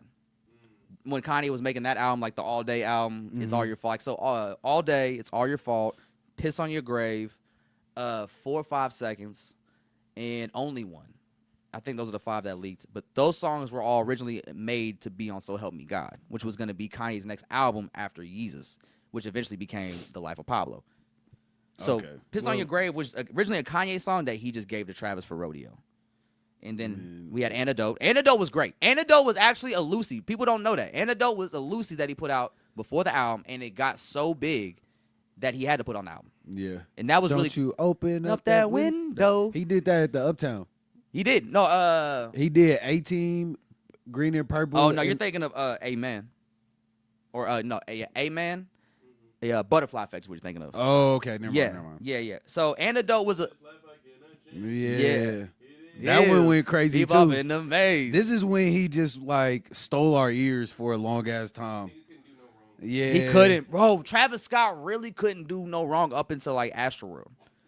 Like post Astroworld, it got iffy. And then, hey, good thing you don't have a mic. Good thing you don't have a mic. Let's see. We have I Can Tell, which was like a cool. Yeah, I love that one. I can tell, baby. I can tell. Apple Pie is really. Now it kind of drags. Yeah. I like the song with oh my god, who's the guy? He was on Taylor Gang. Taylor. Juicy J. Oh, Wasted. Yeah, Wasted was fire. You know, fun. It's still faded. 1 shot since he faded. Yeah. Freaks coming out and they getting X-rated. Both shots and want to do the click. Any more shots, she ain't going remember shit. Smoking on stick stendo, no clip. Project hoes going up in the Ritz. Actually, fun fact about Wasted. Wasted was originally a Young Lean collab. Damn. Yeah, so it was originally Young Lean on Wasted. I love Juicy J, but that would have been cold to hear the Young Lean. I think that version did leak too. Oh, okay. So I think we could probably find it on YouTube after this. And then I think Apple Pie was a great outro. Yeah, doom. I hear that bitch. I don't want your beautiful apple pie, mama. Like that shit. That's a great outro. It kind of tied back to what's that first mixtape?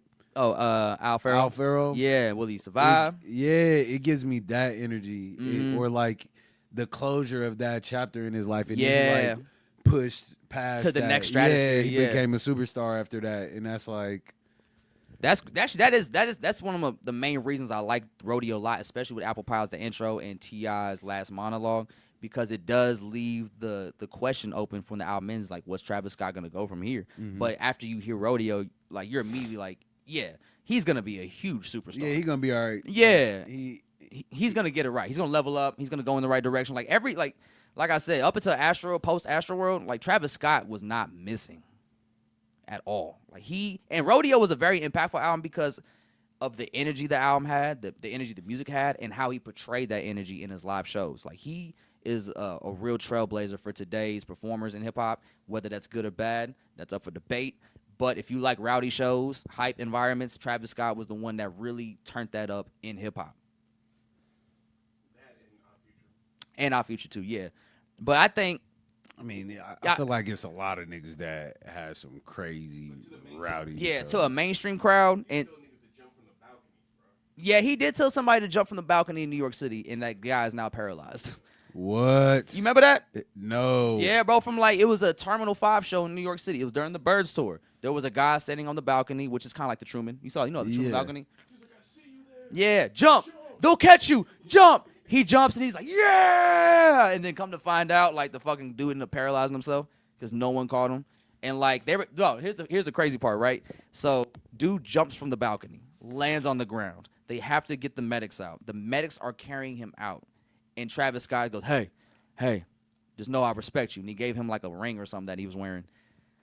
And it's like that dude ended up being paralyzed. And it's like, damn, bro, you really just egged that man to get paralyzed from the waist down? Yo, that's kind of fucked up. Nah, you jump still. Yeah, like, you got to know, like, you can look down and be like, that's a little too high. I'm not about to just jump because a nigga was like, yeah, it's going to make my show look cool. Do it. Like, imagine having to tell that story now. Like, bro, why you paralyzed? So I was at this Travis. I was at a Travis Scott show, right? Yeah. Nelson said that's all you got to say. I was at a Travis Scott show. That's definitely like that rock star shit. Yeah, but I would say, I think especially going forward with the trap movement, I think Rodeo was very influential in the sound that was going to go in.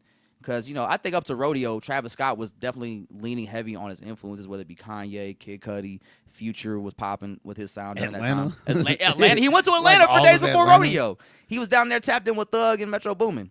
That shit was crazy. Yeah, so he was definitely somebody that was trailblazing the direction trap music was going to take. And as we saw over the years, like, people started adapting to, like, whether it be his auto-tune, his melodies, his aesthetics, his rock star energy. Like, Travis Scott, anybody that's like under 20, like, Travis Scott's probably a huge inspiration to them musically as an artist. So, and it's cool to know that we were there from the very beginning with Rodeo, and we saw him become Al Farrow. From Old English. Don't get it fucked up. Old English with King Chip. Don't get it fucked up. We was there up with Casey Veggies. Yeah, that shit is kind of wild. Ill America, baby. It's like, when he did the Super Bowl, I remember watching that and thinking, damn, I did not think the guy that made Al Farrow was gonna do all this. Some of the crazy wild shit that we heard about, I'm not surprised it transpired at Travis Scott events. Yeah. I'm gonna be honest. Like, at a certain point, you could definitely tell he was gonna be a superstar just because he had it, like, as an artist and also as a producer, which is like, it's kind of the same. And he had Kanye in his corner too. Kanye and T.I., like, he had it. He had his shit set up. He was really set up to not fail, and he didn't. And, like, he had Kanye around him, T.I., 2 Chainz. Like, he was always surrounded by these big names people, and that made you more interested in him early on because you're like, who the fuck is this guy, and why is he in all these important rooms? Yeah. And that's back when he didn't have much music out too, so you're really just scattering on the internet like, who is this? Yeah, who is this guy? I need more music. But yeah, so it's cool to see, like, 10 years later, see what he did and the impact he's had in music in general is, like, really crazy. Yeah. Because back then, and when Rodeo dropped, it was a very like almost niche audience that he was inspiring with the SoundCloud era, like, in that demographic of fans. Like, because Rodeo didn't sell a crazy amount. It debuted at number 3, sold about 70,000 copies, which is really good for Travis Scott at the time. But his impact and influence was definitely very small. It wasn't until Birds when I started seeing people. Goosebumps. Yeah, Goosebumps specifically. He was treating Goosebumps like it was in Paris. And I was like, brother, I love the song too, but it's not in Paris. Like, stop performing it 10 times, please. Yeah, we already hear it so fucking much. Yeah, like, and it's not Paris. I got to stress that again. It's not in Paris. It's not Kanye West and Jay-Z levels of greatness. I don't need to hear Goosebumps like 10 times at your show, dog. You got Kendrick not even there. Huh? Does he have? I mean, I would have to be at the show to kind of see what the energy's like. Probably sicko mode. Was Sicko like, mode. But that's not just solo. Yeah. I mean, Goosebumps ain't solo. It's got Kendrick Lamar on it. But it's majority him. He can run it like it's just him. Well, yeah, I mean, he just because I don't think he has a third verse on there. Oh, he does Fiend. Oh yeah. Fiend. is Yeah. the- Okay, Fiend is the Sebastian. one. Look at Yeah. that, the buzzer beater. Fiend. Number net. But sucks the Clips don't like Travis. Yeah, actually, it's kind of funny. I saw a Travis Scott Utopia shirt there last night, and I saw somebody wearing a Lil Wayne shirt. I was I like, seen the Lil Wayne shirt. I'm like, what y'all on? y'all just be wearing bullshit to concerts, bro. Y'all don't think about shit. It's like the guy that goes to like a sports No, game and niggas- wears a complete opposite teams. Like people neither think team's about playing. Huh? People think about that shit. What? That they was aware that they was wearing a Lil Wayne shirt to a Pusha T concert. I don't know. Niggas know. No, people know. They were white. So the beef has been publicized for a long time. Right. Heard Utopia move up the street. I was looking for old boy when he said that too. I was like, where's he at? What's your Someone reaction? punch him. Punch him now. Yeah. Get him. Take his shirt. Rip his shirt off. Pause. But before we go, I want to end on a light note. And I want to show you this video of Jim Jones on a podcast with Fabulous, Dave East. Yes, them three. Just them three. They're having a conversation, but there's a moment and it's really funny. And I want to see your reaction to it. Okay. There's a lot of people like that, but but when you talk about the white household in general, their lessons are way different than the black household, and that's the difference. 100%. What was being taught in our household? Selling drugs, getting sneakers, getting money. And which All they had was job. All they had was jobs. What did we see? Okay. You heard like. and what we see is what we was learned. Taught something, but I'm gonna tell you, That's what we learned. privilege and white privilege is different, bro. Nah, yeah, I understand. Even how we talk about privileging our sons, nobody privileged. We didn't have privileges before no us. privilege, bro. They come from that a lineage of that. They come from a lineage of we own this house. We didn't come from all of us living in here housing I projects. wanted to ask why is I get that part, but the mentality of Lineage too. That's how you say that. the mentality of it is like almost Lineage. like we can as us we can make millions and millions. No, please keep going. Keep Millions and going. millions, but we still got the mentality like Now, like, What word was like that? East mode, algorithm and No, what word? virality is. No, what was that? saying all kinds. did he say? virality. What word? was Y'all saying went back the to word that? was lineage, What did he say? What did I say? like linebacker or something. That's crazy. I'll walk off this podcast right now. That's crazy. You said Quit playing with me. He said linebacker. linebacker. Don't lie. What did you say? What did he There's say? footage here. So Yeah, right. I ain't even, you know what I mean? What's that? What did he I'm say? not gonna, Yeah, I'm gonna let I'm gonna go to the videotape like the nigga used to say in the thing. Maybe he said lineage. Did you say I'll walk off this shit like That Rick was it. Ross That treat them was niggas, it. dog. Say lineage? Rose? Like Don't make me rose this shit You one look time. embarrassed. Yeah, like I Nigga can said I said linebacker. The linebacker in your He family said is that Yo. was that Man. that line. We talking about privilege. It, And I just he said, "What I say?" You said like linebacker. Lineage. in here Hey, look how housing ready project. Jim Jones A looked to lineage correct of that. They come from a lineage of that. They come from a lineage of we own this house. We didn't come from all of us He was just like, what did you just say? in here housing projects. I like that he corrected him. I did. get that part, but the mentality of it. Lineage too. That's how you say that. The mentality of it is like almost No, hold on. Play mean, one more lineage. time. we can as us we can make millions and millions and millions, but we still got the mentality like Now, like, What word was like that? East mode, algorithm and No, what word? virality is. No, what was that? saying all kinds. did he say? virality. What word? Y'all went back the to word that? was lineage, What did he What say? did I say? like linebacker or something. Said, I'll walk off this shit. Say right now, I'll walk off That's this crazy. I'll podcast walk off right this now. podcast right now. It wasn't That's even a good crazy. roast. You said Linebacker hilarious. Linebacker. That's just I heard Don't lineage. lie. What did you say? I love how before that What did he say?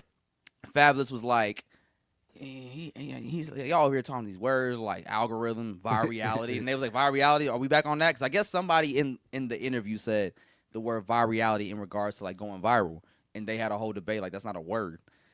And so I love the fact that to argue that they said words that don't actually exist. The first word Fabulous mentioned was algorithm. I was like, bro, that's a real word. Like, why you throw that? Talking Why all you throw this that shit. word in there, Fab? That's a real word. Man. Lineage. What I say? You said linebacker.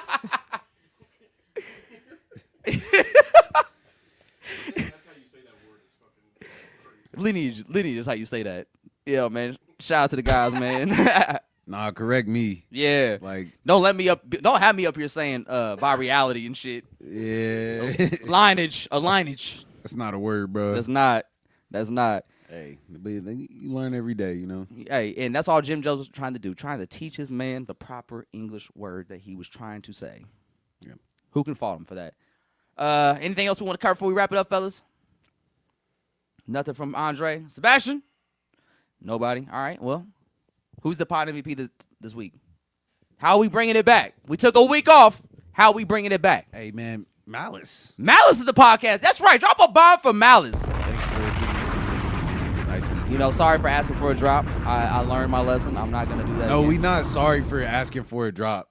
We- I'm dead ass. Like, we don't got to be sorry about that. Like, that was, at least you did it. Hey, I did. Yeah, I shot the shot. You know, it's Yeah, better. fuck I wouldn't have been able to live with myself if I didn't ask. But it was just funny. You know, like, they gave me that look when, like, you know, remember you being a kid and you in public with your parents and you kind of doing a little too much? Yeah. And your parents just give you that look like, hey. It was like you pushing it now. Yeah. It definitely was a look of like, I push face change immediately. Like, what's up with these niggas? Man, get these That's fucking what he- podcasts yeah, out of here. Yeah, that's what he was on. I'm like, all right. All right, man. But, you Yeah. know, hey, this is the clips, though. I didn't expect anything less. They are who they are in their music, so Yeah. just move off of that. Look, they had a strike team ready. Ready to take a motherfucker It down. was like, don't be having niggas get back in line either. We're going to have them move back Hey, over yo, don't be having them give. Imagine somebody try to do that and they circle Yeah. back around like, bro, what the fuck you doing here again? here. Yeah. Get these fucking guys out of here. Yeah, but it was cool, though. It was cool, man. So shout out to Malice Podcast MVP. Anything we need to cover. Chiefs lost this week, but we'll bounce back next week. Anything else? Nah. All right. Hey. Nah. Nah, all right. All right, y'all. And that is it for episode 138 of the Yadda Yadda Podcast. Until next week, we out.